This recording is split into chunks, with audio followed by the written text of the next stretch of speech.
Hey there, how's it going? It is your muscle building coach, Lee Hayward, back again with another Ask Lee video Q&A. Now today's question was posted up on the YouTube channel by Priest, and he says, "Hey Lee, thank you so much for your informative videos. I make sure to watch every one when you upload one. Could I request a video topic, please? I'd enjoy it if you could make a video on how to not get jealous or dissatisfied with natural gains. After all, the bodybuilding world is full of vanity, drug-enhanced fitness models, and other hard-to-swallow topics. I know there's a constant stream of young men going into bodybuilding due to their self-esteem and confidence, me included, which is absolutely fine, but at some point it can develop into an eating disorder or body image issue. To summarize, how can we be satisfied with our own forward progression and how to have a good balance of other hobbies as well as bodybuilding? Let me know what you think, mate. It's an interesting idea and a hard pill to swallow in the bodybuilding world." Great question. Really good question. And what you're going to find, once you've been around the bodybuilding iron game for any period of time, is some people are going to progress faster than others. And that's just the way it is. There's nothing you can do about it. And I know in your email there you mentioned drug enhanced and steroids and all that, and that does play a role. I'm not saying that steroids don't play a role, but there's something underneath all that that has a bigger role, a bigger impact in how far or how fast you're going to progress, and that is your genetics. We're not genetically equal, unfortunately, and that's just the way it is. Some people have the ability to build muscle faster than others. Some people have a greater potential for building muscle than others. And it's hard to kind of look at somebody as a beginner and predict how good of a genetic potential they have. Because it's only after they start training, after they start working out, eating right, taking supplements and all that kind of stuff, that you're really going to see how their body responds to that whole training and lifestyle. And you can't really predict in advance, because some of the top level bodybuilders, people who are on the Olympia stage, when they started out, they weren't all that impressive looking. I'll give you one example. Former Mr. Olympia, Dexter Jackson.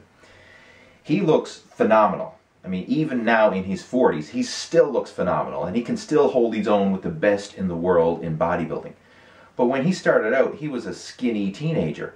I think for his first bodybuilding show, he weighed in at like 130 pounds. Like skinny bantamweight. So if you're looking at him back when he started training, you would never predict that, okay, one day, 20 years down the road, you're going to be, amongst the best bodybuilders in the world. You would never be able to predict that. But so be it. It has happened because he had the genetics for it, and then he busted his ass in the gym with training and nutrition and everything else in order to maximize those genetics. To kind of give you an example of how big of an impact genetics has on bodybuilding, let's just flip sports for a minute and look at the sport of basketball. This one is a good example for genetics because it's so obvious. Genetics in terms of height. You could take myself. I'm 5'6.5". Got to put that half in there. 5'6.5". I could practice basketball. I could, train every day. I could have a basketball net in the driveway and shoot hoops. I could hire the best coach. I could do all the athletic drills for basketball. I could go to boot camps or training camps or whatever. I could do everything within my power to become a better basketball player. And no doubt I would improve. I would get better at shooting. I would get better accuracy. I would get more agile based on my level of fitness. But I would never be able to hold my own against the best in the world, against the 7-foot-tall monsters that grace the NBA. I'm 5'6". They're 6 foot plus, 7 foot plus in some cases. The height alone they would just destroy me, regardless of how hard I worked, regardless of who I hired as my coach or what I did in terms of training, nutrition, or even drugs or anything like that. Just God-given genetics. I do not have the genetics to be a top-level basketball player. Simple as that. The same applies with bodybuilding. Some people just do not have the genetics to build extreme amounts of muscle on their frame, and others do. Right? The people who do are the ones who succeed and exceed in bodybuilding. They're the ones who, after a couple of years of training, boom, they're competing, and then they're winning local level shows, and then they're going on to compete at national levels, and they're kicking ass at the nationals, and they turn pro relatively easy. These are the guys who have extreme genetics for bodybuilding. I mean, yeah, steroids and drugs and all that do come into play, but genetics, hands down, is the most important factor. I mean, because you'll see some people in the gym, people who are not genetically gifted, who are probably training just as hard, eating super strict, counting their macros and all that kind of stuff, taking every frickin' supplement that you can imagine, and then probably stacking that with steroids on top of it, and they're still not building the same degree of muscle as someone who's genetically gifted. So that's just the way it is. And I mean, if it's a hard pill to swallow, so be it. You just have to accept it.